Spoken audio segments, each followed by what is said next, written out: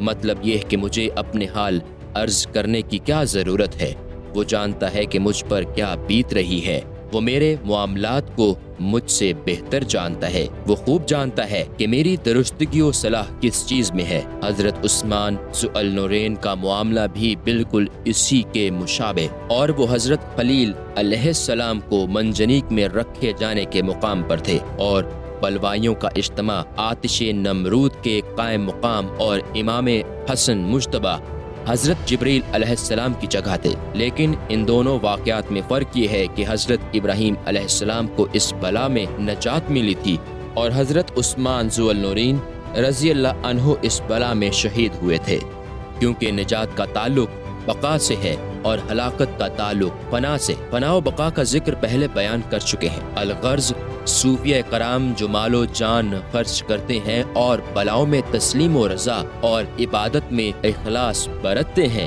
وہ سب انہی کی اقتدا میں ہے۔ در حقیقت آپ حقیقت و شریعت کے امام برحق ہیں، اور آپ کی طریقت میں تربیت یا تربیت درستی میں ظاہر ہے۔ نمبر 4، حضرت علی مرتضیٰ کرم اللہ وجہہ، چوتھے خلیفہ راشد، اخی مصطفیٰ، غری کے بحر بلا، حریق نہ رولا، مقتدائے جملہ اولیاء و اصفیاء، سیدنا ابو الحسن رضی اللہ عنہ، علی بن ابی طالب کرم اللہ وجہہ ہیں۔ طریقت میں آپ کی شان عظیم اور مقام رفیع ہے۔ اصول حقائق کی تشریح و تعبیر میں آپ کو کمال دسترس حاصل تھی، یہاں تک کہ حضرت جنید بغدادی رحمت اللہ علیہ فرماتے ہیں کہ شیخنا فی الاصول والبلا علی المرتضیٰ، اصول و بلا میں ہمارے رہنما و پیشوا حضرت علی مرتضیٰ رضی اللہ عنہ ہیں، اور آپ علم طریقت اور اس کے معاملات میں ہمارے امام ہیں۔ علم طریقت کو اہل طریقت اصول کہتے ہیں۔ معاملات طریقت دراصل بلاؤ کا تحمل ہے۔ منقول ہے کہ کسی نے حضرت علی رضی اللہ عنہ سے عرض کیا، اے امیر المومنین، مجھے کوئی وصیت فرمائیے۔ آپ نے فرمایا، اپنے اہل و عیال سے انحماق تیرا سب سے مشغلہ نہ بن جائے۔ اگر تیرے اہل و عیال اولیاء میں سے ہیں تو اللہ تعالیٰ اپنے ولیوں کو ضائع نہیں کرتا، اور اگر وہ دشمن خدا ہیں، اس کے دشمن سے تجھے کیا سروکار۔ یہ مسئلہ من دون اللہ سے دل انقطاع و علیحدگی سے متعلق ہے۔ وہ اپنے بندوں کو جیسا چاہتا ہے رکھتا ہے۔ چنانچہ حضرت موسیٰ علیہ السلام نے اپنی اہلیہ کو، جو کہ حضرت شعیب علیہ السلام کی دختر تھیں، انتہائی نازک درد زر میں چھوڑ کر تسلیم و رضائے الہی اختیار فرمائی، اور حضرت ابراہیم علیہ السلام اپنی بیوی حضرت ہاجرہ اور اپنے فرزند حضرت اسماعیل علیہ السلام کو بے آب و گیاہ میدان میں چھوڑ کر رضائے الہی پر شاکر ہو گئے۔ انہوں نے ان کو اپنا سب سے بڑا مشغلہ نہ جانا اور ہمتن ہو کر دل کو حق سے واصل کر لیا۔ بالآخر انہیں دو جہان میں سرفرازی حاصل ہوئی۔